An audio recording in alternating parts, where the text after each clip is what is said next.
இப்போ ஒரு 2-3 நாளா பாத்தீங்கன்னா இந்த சங்கி பயல்களுடைய கதறலும் குறைச்சலும் ரொம்ப அதிகமா இருந்துச்சு. என்னதான்டா ஆச்சு அப்படின்னு சொல்லிட்டு போய் தேடி பார்த்தா இசைவாணி அப்படின்ற பாடகி ஐ எம் சாரி ஐயப்பா அப்படின்ற ஒரு பாடலை பாடியிருக்காங்க. அந்த பாட்டு எப்போ பாடியிருக்காங்கன்னு பாத்தீங்கன்னா 2020லயே பாடியிருக்காங்க. அந்த பாட்டை இப்போ எடுத்து போட்டு மதவெறி பிடிச்ச இந்த சங்கி பயலுக பிரச்சனை பண்ணிக்கிட்டு இருக்கானுங்க. என்னாச்சு ஏதாச்சு அப்படின்ற எல்லாத்தையும் இந்த வீடியோல நம்ம தெளிவா பார்க்க போறோம். வாங்க வீடியோக்குள்ள போயிடலாம். அந்த இசைவாணி அப்படின்ற அந்த பெண் ஒரு மேடையில பாட்டு பாடி பெர்ஃபார்ம் பண்ணிக்கிட்டு இருக்கிறப்போ அந்த பாடலை பாடியிருக்காங்க. அந்த பாடல்ல அப்படி என்னதான் மதவெறி இருக்கு, என்னதான் அப்படி அவங்க தப்பா பாடிட்டாங்க அப்படின்றது சத்தியமா தெரியல. இந்த சபரிமலை ஐயப்பன் கோயில் இருக்கு இல்லையா, இங்க இளம் பெண்கள் எல்லாம் போகக்கூடாது அப்படின்ற விஷயம் இருக்கிறது உங்க எல்லாருக்கும் தெரிஞ்சிருக்கும். இது ஏன் போகக்கூடாதுன்னு சொல்றாங்கன்னு பாத்தீங்கன்னா சில காரணங்கள் இருக்கு. அவங்க நம்பிக்கை அப்படின்னு சொல்றாங்க.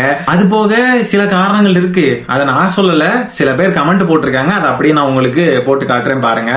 விரதம் இருந்து கோவிலுக்கு போகிறவர்கள் இடையில் பெண்களை பார்த்தால் காமம் மேலோங்கி விடும் என்பதால் பெண்களை அனுமதிப்பதில்லை அப்படின்னு சொல்லிட்டு ஒரு காரணம் சொல்றாங்க. இப்ப இந்த காரணம் சொல்றவங்க நம்ம வீட்டு பெண்களை எல்லாம் அசிங்கப்படுத்துறாங்களா, இல்ல அந்த பக்தர்களை அசிங்கப்படுத்துறாங்களா, இல்ல அந்த சாமி அசிங்கப்படுத்துறாங்களா, யார் அசிங்கப்படுத்துறாங்க?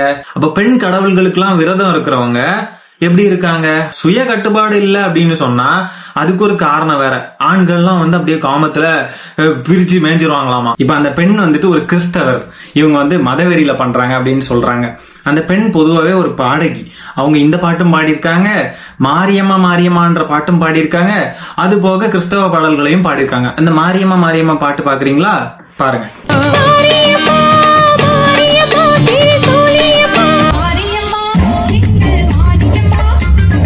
அவங்க அப்படியே கிறிஸ்டியனா இருந்தாலுமே அவங்க ஒன்னும் இந்து மதத்தையோ இல்ல அந்த சபரிமலை ஐயப்பனையோ எல்லாம் கேவலமாவோ கொச்சப்படுத்தியோ பாடலையே. அவங்க பெண்களை ஏன் அனுமதிக்க மாட்டேங்கிறீங்க அப்படின்ற மாதிரிதான் அந்த பாட்டுல பாடுறாங்க. நீங்க சபரிமலைக்குள்ள பெண்கள் வரக்கூடாதுன்னு சொல்றீங்க, நாங்க வருவோம், இதுல என்ன அப்படின்ற மாதிரிதான் அந்த பாட்டுல கேக்குறாங்க. ஓ, அப்ப பெண்கள்லாம் வரக்கூடாதா? பெண்கள் அப்போ உங்களுக்கு அதுல ஏதோ ஒரு பிரச்சனை இருக்கா? அப்ப சபரிமலைக்குள்ள பெண்கள் போறது அப்போ கடவுளை அசிங்கப்படுத்துறதா, இந்து மதத்தை அசிங்கப்படுத்துறதா? சொல்ல போனா உண்மையிலேயே இவனுங்க தான் இந்து மதத்தை அசிங்கப்படுத்திட்டு இருக்கானுங்க. பெண்கள் வரக்கூடாது அப்படின்ற மாதிரி எல்லாம் சொல்லி கேட்டா அதுக்கு வேற நம்பிக்கைன்னு வேற சொல்றாங்க. அதுக்கு வேற இந்த மாதிரி காமம் அது இதுன்ற காரணத்தை எல்லாம் வேற சொல்லிட்டு இருக்காங்க. 5 வருஷத்துக்கு முன்னாடி சுப்ரீம் கோர்ட்ல இருந்து பெண்களை எல்லாம் அனுமதிக்கணும் அப்படின்ட்டு தீர்ப்பு கொடுத்தாங்க. இந்த சங்கி பயலுங்க என்ன பண்ணானுங்க, கேரளால இதுக்கு ஒரு பெரிய பிரச்சனை பண்ணானுங்க. இந்த பிரச்சனையெல்லாம் எதிர்த்து அந்த பெண் இந்த பாடலை பாடியிருக்காங்க. அவங்க ஹிந்து மதத்தை கேவலமா எதுவும் பேசல, அந்த கடவுளை கேவலமா பேசல, அந்த நம்பிக்கையே கேவலமா பேசல. அவங்க கேட்டது அவங்களுடைய உரிமை மட்டும்தான். வேற என்ன கேட்டாங்க அவங்க? ஐ எம் சாரி ஐயப்பா, நான் உள்ள வந்தா என்னப்பா, பயம் காட்டி அடைக்க வைக்க பழைய காலம் இல்லப்பா, நீ தள்ளி வச்ச தீட்டா நான் முன்னேறுவேன் மாசா. இதுல என்ன கடவுளை அசிங்கப்படுத்திட்டாங்க, என்ன கடவுள் நம்பிக்கை அசிங்கப்படுத்திட்டாங்க? எதுக்கு இவனுங்கெல்லாம் இவ்வளவு கொதிக்கிறானுங்க? இந்த பாட்டுல இந்த சங்கி பயல்களுக்கு எல்லாம் கட்டுப்பாக்குற மாதிரி ஒரு லைன் இருக்கு. என்ன தெரியுமா? நான் தாடிக்காரன் பேத்தி இப்ப காலம் மாறி போச்சு, நம்ம பெரியார் அவர்களுடைய பேரை கேட்டா கதறல் சத்தம் அதிகமா இருக்கும் இல்லையா, அதுக்குதான் இந்த வரத்தை வந்துகிட்டு இருக்கானுங்க. பெண்கள் கோவிலுக்கு செல்வது பிரச்சனை இல்லை, அதற்கு தடையெனில் குரல் கொடுக்கலாம். இங்கு பிரச்சனை வேறு. சபரிமலை ஐயப்பன் பிரம்மச்சாரி யோகி, இது இறை நம்பிக்கை. எனவே இளம் பெண்கள் சபரிமலை செல்ல மட்டும் கட்டுப்பாடு, ஆனால் வயதான பெண்கள் அல்லது பெண் குழந்தைகள் செல்ல தடை இல்லை. அது என்ன இளம் பெண்கள் மட்டும் பிரச்சனை? இதுல அப்ப யார் அசிங்கப்படுத்துறது, யார் அசிங்கப்படுத்துறது? அடுத்ததா பாத்தீங்கன்னா இந்த தேனி மாவட்டத்துல இருந்து வணக்கம்டா மாப்பிள்ள தேனில இருந்து அப்படின்னு சொல்லி ஒருத்தர் பேசுவார் இல்லையா, அவரை பத்தி பார்க்க வேண்டியது இருக்கு. அவர் என்ன பண்ணிருக்காருன்னு பாத்தீங்கன்னா இந்த இசைவாணி இந்த பெண் பாடினதுக்கு எதிர்ப்பு தெரிவிச்சு ஒரு வீடியோ போட்டிருக்காரு. ஆமா போட்டிருக்காரு. அவரை சில பேர் சேர்ந்து தாக்கி இருக்காங்கன்னு சொல்லப்படுது. ஆனா அவங்க யாரும் தாக்குனதுக்கான ஆதாரம் கிடையவே கிடையாது. தாக்குனவங்க யாருன்னு பாத்தீங்கன்னா விசிக கட்சியை சேர்ந்தவங்க அப்படின்னு சொல்லிட்டு ஸ்ப்ரெட் ஆயிட்டு இருந்துச்சு. ஏன் விசிக கட்சிக்காரங்கன்னு சொல்றாங்கன்னு பாத்தீங்கன்னா அந்த வீடியோல ஒரு வீடியோ வந்திருக்கு. அந்த வீடியோல விசிக கட்சியோடைய அந்த கொடிய அவங்க தோல்ல போட்டிருக்கிறதுனால இந்த வணக்கம் தான் மாப்பிள்ள அப்படின்ற இந்த நபர் இருக்காரு இல்லையா, இவர்கிட்ட வாக்குவாதம் பண்ணது அவங்கதான் அப்படின்றது தெரியுது. இந்த விசிக காரங்க ஏன் வாக்குவாதம் பண்றாங்கன்னு பாத்தீங்கன்னா அண்மையில திருமாவளவன் அவர்கள் பாத்தீங்கன்னா ஒரு கோயிலுக்கு போயிருந்தாங்க. அந்த கோயில் போயிட்டு ஏதோ பேசிருக்காங்க போல இருக்கு. அதை விமர்சிச்சுதான் இந்த ஆளு வீடியோ போட்டிருக்காரு. அந்த வீடியோல திருமாவளவன் அவர்களை தவறா பேசினதா சொல்லப்படுது. அதை கண்டிச்சு விசிகால உள்ளவங்க போய் இவர்கிட்ட கேள்வி எழுப்பினதா சொல்லப்படுது. அவ்வளவுதான் நடந்திருக்கு. ஆனா இந்த சங்கி பயலுக இதை எப்படி திசை திருப்புறானுங்கன்னு பாத்தீங்கன்னா, அந்த ஆளை அடிச்சுட்டாங்க. இந்த வணக்கம் டா மாப்பிள்ள நபர் இருக்காரு இல்லையா, இவர் வந்து இந்த இசைவாணி பெண்ணை எதிர்த்து வீடியோ போட்டதுனால இந்த மதவெறி பிடிச்ச முஸ்லிம்ஸ் கிறிஸ்டியன்ஸ் எல்லாம் சேர்ந்து போய் அந்த ஆளை அடிச்சு தாக்கிட்டாங்க அப்படி இப்படின்னு சொல்லி தப்பா பொய்யான தகவல்களை பரப்பிக்கிட்டு இருக்கானுங்க. சரி, இந்த வணக்கம் டா மாப்பிள்ள இருக்காரு இல்லையா, இவர் பேர் வேற வாயில வரல, ஏதோ அருணோ ஏதோ. சரி, இவர் வந்து என்ன பேசியிருக்காரு, இந்த இசைவாணி பெண்ணுக்கு எதிராக என்ன பேசியிருக்காருன்றத ஃபர்ஸ்ட் பார்க்கலாம். வணக்கம் சாமி, தேனியில இருந்து சாமி. வணக்கம் சாமி. அந்த என் தங்கச்சி ஒரு உள்ள சாமி பாட்டு பாடியிருக்கு. என்னன்னா, ஐயப்பன் கோயில் நான் தாடிக்கார பேத்தி, நீ தாடிக்கார பேத்தியாவோ இருந்துட்டு போத்தா இல்லைன்னு சொல்லல. ஆகும்னா ஐயப்பனையே இழுக்கிறிய, எங்க போய் பள்ளிவாசல்ல போய் இழு.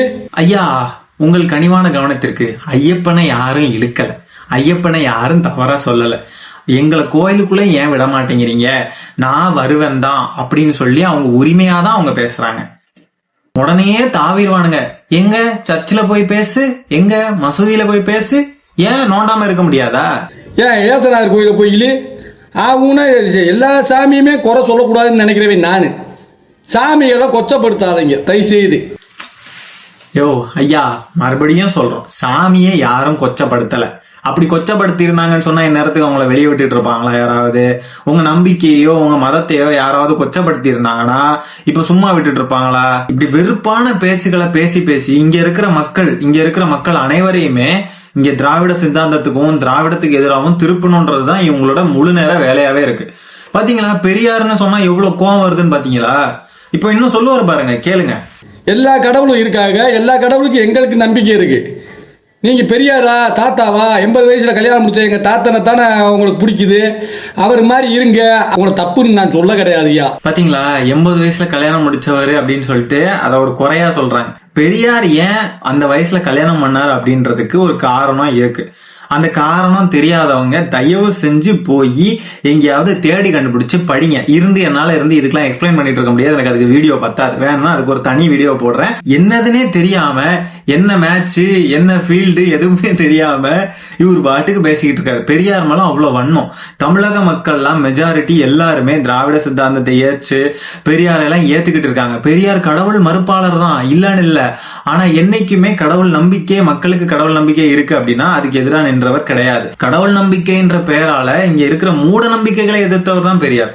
இப்ப இந்த பெண்கள் உள்ள வரக்கூடாது, தீட்டு அப்படி இப்படின்னு சொல்றாங்க இல்லையா, அதுவும் மூட நம்பிக்கை தான். ஆனா கடவுள் நம்பிக்கை இருப்பவர்களை ஒரு நாளும் கொச்சைப்படுத்தியவர் பெரியார் கிடையாது. இதெல்லாம் புரிஞ்சதுனாலதான் தமிழக மக்கள் இன்னும் திராவிட கட்சிகளுக்கும் திராவிட சித்தாந்தங்களையும் இன்னும் போற்றி புகழ்ந்துகிட்டு இருக்காங்க. புரிஞ்சதா? இந்த சங்கி பயல்களை மாதிரி ஒரு மதத்தை மட்டும் தூக்கி பிடிச்சிட்டு மத்த மதத்துல இருக்கவங்க எல்லாம் இழிவுபடுத்தி அவங்களெல்லாம் அடிச்சு நொறுக்கி அவங்களெல்லாம் கொன்னு புதைச்சு இப்படி எல்லாம் பண்ணவங்க திராவிட தலைவர்களும் கிடையாது, திராவிட சித்தாந்தங்களும் கிடையாது, திராவிட கட்சிகளும் கிடையாது. எங்க பெரியார் தாத்தா மகளா கட்டியிருந்தாருன்னா நான் எங்க தாத்தாவை பெருமையா சொல்லுவேன். ஆனா 80 வயசுல போய் கல்யாணம் முடிச்சிருக்காரு, அவரோட பேத்தி நீ. 80 வயசுல கல்யாணம் பண்றாருன்னு சொல்றாங்க. யாராவது 80 வயசுல போய் ஒரு பொண்ணை கல்யாணம் பண்ணி ஆசபாசங்களை நிறைவேற்ற முடியுமா? அதுக்காக யாராவது கல்யாணம் பண்ணுவாங்களா? கொஞ்சமாவது அறிவு இருக்கா? அந்த அளவுக்குள்ள ஒரு மனுஷன் 80 வயசுல யாராவது இருக்க முடியுமா? அதுவும் இவ்வளவு பெரிய தலைவர், இவ்வளவு விஷயங்களை எடுத்து நடத்தினவர், பெண்கள் உரிமைக்காக போராடினவர், இப்படின்னு நிறைய விஷயம். ஏன் அவருக்கு தெரியாதா? நம்ம இப்படி பண்றோமே, நம்ம இப்படி பண்றப்போ இது பின்வரும் நாட்கள்ல இந்த சங்கி பயலுக, இந்த எதிர்ப்பா இருக்கிறவனுங்க எல்லாம் நம்மளை இதை வச்சு ஒரு டூலா யூஸ் பண்ணி நம்மளை தப்பு தப்பா பேசுவாங்களேன்றது அவருக்கு தெரியாதா? அன்னைக்கு இருந்த சட்ட நடைமுறைகளின்படி அவரால் என்ன பண்ணி அவருடைய சொத்தை தன்னுடைய ரத்த உறவுக்கு அனுப்ப முடியுமோ அதை பண்ணணுன்றதுக்காக தான் அவர் பண்ணினாரு. மத்தபடி வேற இன்னும் கிடையாது. இதுக்குள்ள இன்னும் பேசணும்னா நிறைய பேசலாம். ஆனா இது எதுவுமே தெரியாம, தெரிஞ்சுக்கவும் விரும்பாம 80 வயசுல கல்யாணம் பண்ணிட்டாருன்னு உருட்டிக்கிட்டே திரிவானுங்க இந்த சங்கி பயல்க. இப்படி சொல்லி சொல்லியே இதை பத்தி தெரியாத மக்களுக்கெல்லாம் அதை என்னைக்குமே தெரிய விடாமாக்கி அவங்களும் பாத்துக்கிட்டு பெரியாரு 80 வயசுல கல்யாணம் பண்ணாரா, அப்படியா, அப்ப அவர் எவ்வளவு கேவலமானவர் அப்படின்னு சொல்லிட்டு யோசிச்சுட்டு இருப்பாங்க. நீ அதே மாதிரிதான் இருப்பு ஓட்டுருக்கு. ஆகுனா இங்கேயே வர்றதா சாமியா? நான் கோவப்படக்கூடாதுன்னு பார்த்துக்கிறேன் சாமியா. குருநாதர் வேற நீ உயிரை வாங்குறாரு, கோவப்படாதாருன்னு. இதெல்லாம் பார்த்து சளிச்சுட்டு போனா ஐயப்பன் சோதனை பண்ணுவாரு, நீ பொறுமையா போகணும் சாமியா அப்படின்ட்டு இருக்காங்க. அதே உங்க தாத்தா பெருமையை பத்தி பாரு. தாத்தா 80 வயசுல கல்யாணம் முடிச்சாரு, 80 வயசுல கல்யாணம் முடிச்சாரு. அது மாதிரி நீங்களும் 80 வயசுல கல்யாணம் முடிக்கணும், ஒரு சின்ன பிள்ளையா பார்த்து கல்யாணம் முடிக்கணும். அப்படி பாடு சாமி, நான் சின்ன பிள்ளையெல்லாம் கேட்டுக்கிறட்டும். ஏன் சாமி சித்திரவதை பண்றீங்க? எங்களை விடுங்க சாமி, நாங்கள் வாடி சாமி இருக்கோ இல்லையோ, ஏதோ பயந்து போய் நாங்கள் ஐயோ சாமி கண்ணை குத்திரும் நம்ம தப்பு பண்ணான்னு பிள்ளைகளை பயமுறுத்தி விட்டுருக்கோம். பிள்ளைகள் எல்லாம் பயமுறுத்தி வச்சிருக்காங்களாம். ஏன் பயமுறுத்தி வைக்கிறீங்க? நம்ம தப்பு பண்ணக்கூடாது அப்படின்றத நம்மளே மனசார உணர்ந்துக்கணும். இதுக்கு எதுக்கு சாமி எல்லாம்? சரி, அதெல்லாம் உங்களுக்கு கேட்டா இதுக்கும் பிரச்சனைக்கு வருவீங்க. கொஞ்சம் முன்னாடி இந்த வீடியோல பாத்தீங்களா பெரியார் மேல எவ்வளவு வன்மம்ட்டு? இதுதான் இவனுங்களுக்கு புரியவே செய்யாது. நம்ம என்னதான் பாடம் எடுத்தாலும் அதனால அவங்க பயந்துகிட்டு இருக்காங்க. அங்கிட்டு போகாத, கிணறு இருக்கு, எட்டி பார்த்தோன்னா பேய் ஒன்று கண்ணை குத்தி போடுவோம், பிடிச்சி போடுவோம் அப்படின்னு சொன்னதுனால சின்ன குழந்தைகளை பத்திரமா பார்த்து வச்சிருக்கு. அதனால சொல்லி நாங்கள் வாழ்ந்துக்கிறோமே. என்ன சாமி, எங்களை கோவப்படுத்தாதீங்க சாமி, மாலை போட்டுக்கீங்க சாமி, கொஞ்ச நாளைக்கு அமைதியாக இருக்கணும், 1 மாசத்து வரையும். அது தாண்டி கொஞ்சம் பொறுமையா இருங்க, போயிட்டு வந்துடுறேன். எனக்கு கருப்பனை உள்ளே ஏற்றிடாதீங்க, கருப்பனை வரக்கூடாதுன்னு நான் நேட்டிருக்கேன். பெரியார் நம்ம தாத்தாவை பற்றி பேசு, வரலாற சொல்லு. சரணம் ஐயப்பா, அரோகரா கந்தா, தெரிந்தும் தெரியாமல் செய்த தவறுக்கு என்னை மன்னிக்கவும். அது என்ன தெரிந்தும் தெரியாமலும்?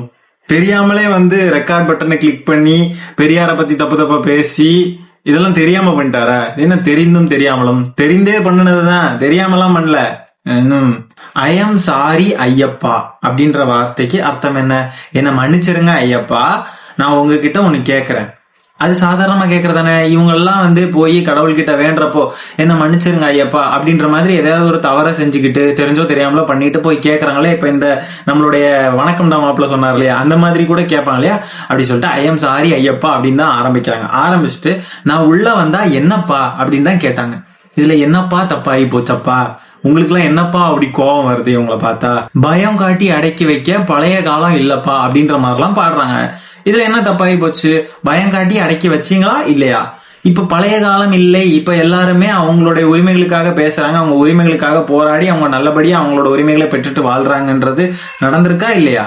ஆனா ஒண்ணுங்க, இந்த மாதிரி எதையாவது ஒரு விஷயத்த ட்ரெண்ட் ஆக்கி விட்டுறானுங்க இந்த சங்கி பயலுக.